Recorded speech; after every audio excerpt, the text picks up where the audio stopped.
Welcome to another edition of Cranky Gun Reviews, and yet another edition with a revolver out here at the range on a nice snowy cold day.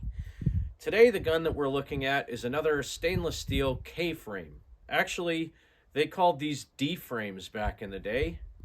That denoted the stainless steel. You learn something new every time you do one of these videos and you start researching it. So this is a model 64-2, and I have another 64. It's a 4-inch variant, which is a much newer, I think it's a 64-8, and it has a 2-piece barrel. This is a more vintage model. I haven't quite gotten the year right on this one yet, and I'll put it in another video when I do it.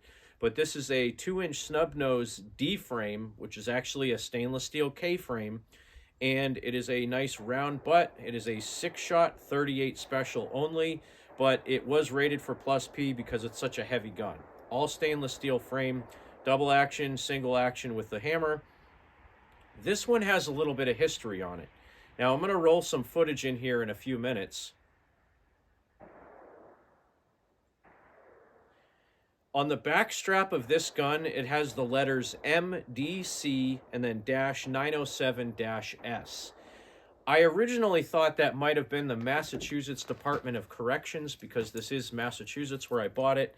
However, I posted on a Smith & Wesson forum and I posted it on Facebook, and as it turns out, the MDC stands for Metropolitan District Commission, which was actually a parks and gaming or just parks and recreation group that was started in 1919 and ran up until 1990 when it was merged with the Massachusetts State Police. And there's some stories about that group that maybe they were corrupt and they were doing bank robberies and things like that. I don't know the actual history on it, but that's what I've been told from the historians on the Smith & Wesson forum that I mentioned it to. Now, regardless, this gun appears to be unfired. And I know there's a lot of people out there that have firearms that they will buy and never fire if they've never been fired because they're historical significance or they're older models and they look nice. I'm not that guy. So anything I buy, whether it's fired or unfired, used or new, I'm going to shoot it because I don't see the point in having stuff you don't use. So I'll roll some more footage in here.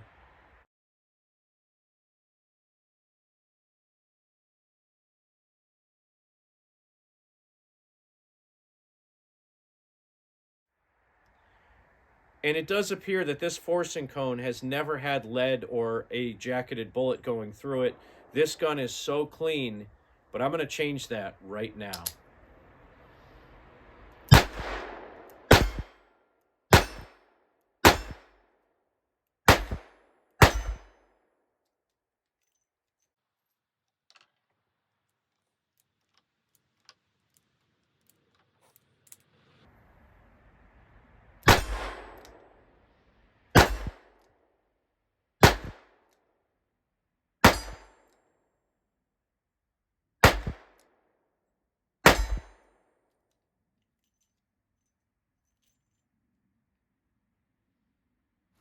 Now, I'm going to apologize for the shortness of this video, but I'm almost out of 38 special ammo, and I have one more gun that I want to shoot today.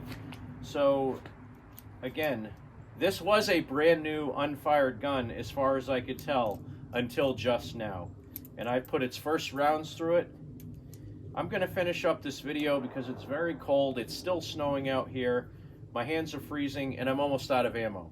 So, thanks for watching another edition of Cranky Gun Reviews. Make sure you support your 2A rights. Get out there and shoot safely. God bless America. And you remember, if someone asks you to give up some of your freedom for the greater good, remind them that freedom is always the greater good.